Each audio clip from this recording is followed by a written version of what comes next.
J'invite maintenant Monsieur Vidlocher à me rejoindre. Donc Monsieur Vidlocher qui est en charge notamment de la voirie, des services techniques, de l'éthique du logement.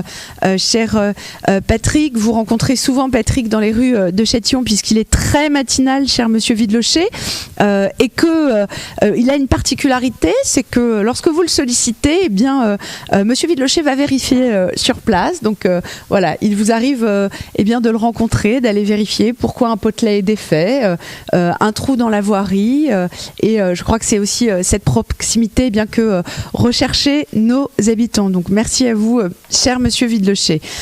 Nous avons une question sur le logement, puisque oui, c'est une problématique qui concerne notre ville, 1500 demandeurs de logement châtillonnais.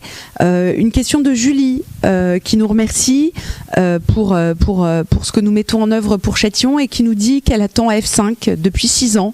Elle a pu avoir pour la première fois un rendez-vous avec le service logement cette année, mais on lui explique qu'il n'y a pas assez de grands logements, cher Patrick, qui se libèrent et qui nous demande si nous allons augmenter le nombre de logements sociaux dans la ville. Alors bonsoir à toutes et à tous, bonsoir Julie. Alors il n'y a pas assez de logements de 5 pièces, mais il n'y a pas assez de logements tout court, quoi. La situation à Paris, en première couronne du logement social, est très tendue, et elle l'est encore plus à Châtillon.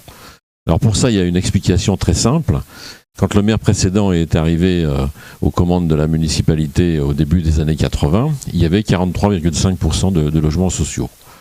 Aujourd'hui, à son départ, il n'y en avait plus que 24,5%, c'est-à-dire moins 19%. Moins 19% de logements sociaux sur un parc de 16 000 logements à Châtillon.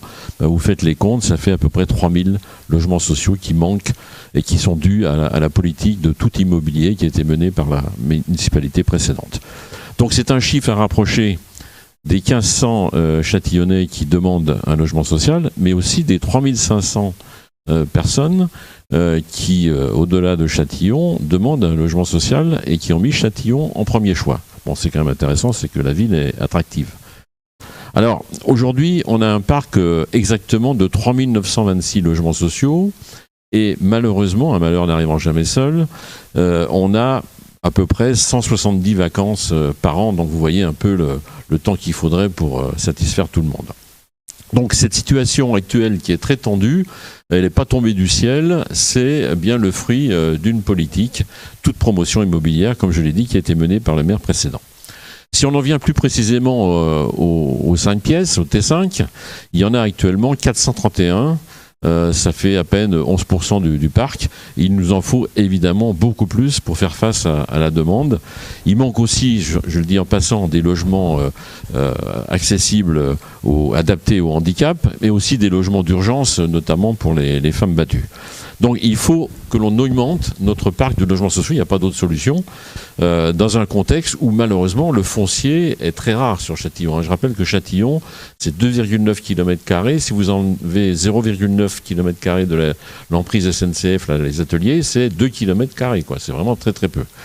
Donc, avec ma collègue Mélodie Chalvin, adjointe à l'urbanisme, que vous entendrez tout à l'heure, nous allons obliger, dans le cadre d'un réaménagement du plan local d'urbanisme, les promoteurs immobiliers qui construisent des bâtiments avec plus de 15 logements, eh bien, d'inclure 30% de logements sociaux minimum.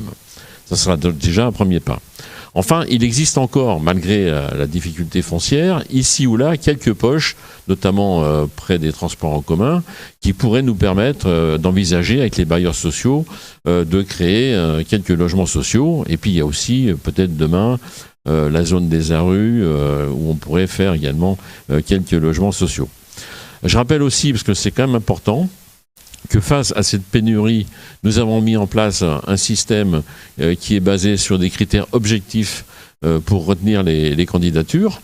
Critères de date d'ancienneté de la demande, de la situation familiale, de l'adéquation entre les revenus et le montant du loyer, de la présence d'une personne handicapée dans le foyer, etc., etc.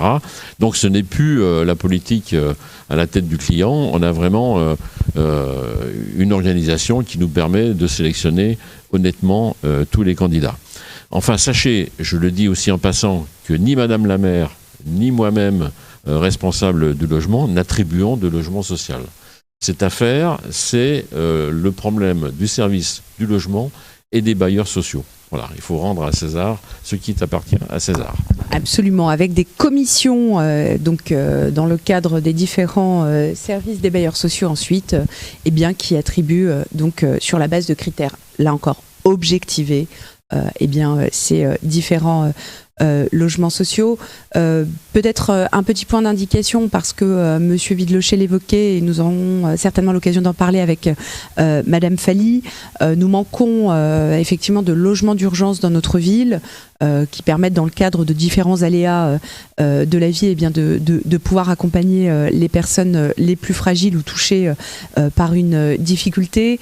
Nous souhaitons d'ici la fin du mandat que les logements de fonction qui n'avaient pas forcément d'utilité réelle et en tout cas qui n'étaient pas forcément attribués selon les bons critères puissent être transformés en logements d'urgence. Monsieur Vidloché a également fait un énorme travail sur une question qui lui est chère, à savoir la question des bornes de recharge. Nous avons eu pour cela une question de Philippe qui nous dit qu'il est ravi de l'installation de nombreuses bornes de recharge dans la ville, donc pour voitures électriques, mais que certaines fonctionnent encore mal. Est-ce qu'on peut apporter une réponse à Philippe ? Alors, bonsoir Philippe. Donc, on a installé effectivement 28 bornes de recharge pour véhicules électriques sur la voie publique à Châtillon. Ces bornes de recharge, bien sûr, quand elles ne fonctionnent pas et quand on est bien sûr averti, nous sommes très réactifs et nous intervenons immédiatement auprès de notre prestataire. Maintenant, le système, je dois dire, il n'est pas très très simple et je pense que parfois certains pensent que ça ne fonctionne pas parce qu'ils n'arrivent pas très bien à manipuler le système et donc peut-être qu'il faudrait qu'on fasse un peu plus d'informations pour que tout le monde puisse accéder facilement à la charge. Il y a eu une question aussi de Philippe sur Tesla. Donc c'est un constructeur automobile qui installe ses propres bornes. Hein. Donc c'est pas nous qui installons les bornes de Tesla. Pour l'instant, ils n'en ont pas installé à Châtillon. Par contre, si vous avez une Tesla, vous pouvez recharger sur les bornes mises à votre disposition par la municipalité. Je vois d'ailleurs souvent du côté de la piscine 2 ou 3 Tesla qui chargent sur ces bornes. En revanche, nous avons installé 4 bornes de recharge rapide, 2 avenue de la République, en face de chez Siemens au 140, je crois, et 2 avenue de Paris au 188. Alors là, j'en profite pour porter l'attention sur le fait que toutes les voitures électriques ne peuvent pas bénéficier de l'avantage de la charge rapide. C'est-à-dire que ça dépend du type de batterie qui est montée sur votre véhicule électrique. Mais vous pouvez quand même charger.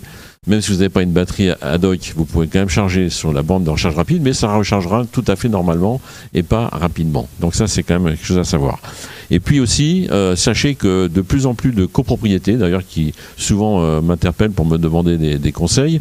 Alors c'est vrai que à la Poste, j'ai été le monsieur véhicule électrique dans cette entreprise du temps de mon activité professionnelle, donc j'ai quelques connaissances et donc je leur fais partager bien sûr mon savoir-faire sur l'installation de bornes de recharge dans les copropriétés et il y en a de plus en plus à Châtillon aujourd'hui qui ont décidé donc d'installer des bornes de recharge dans leur parking souterrain.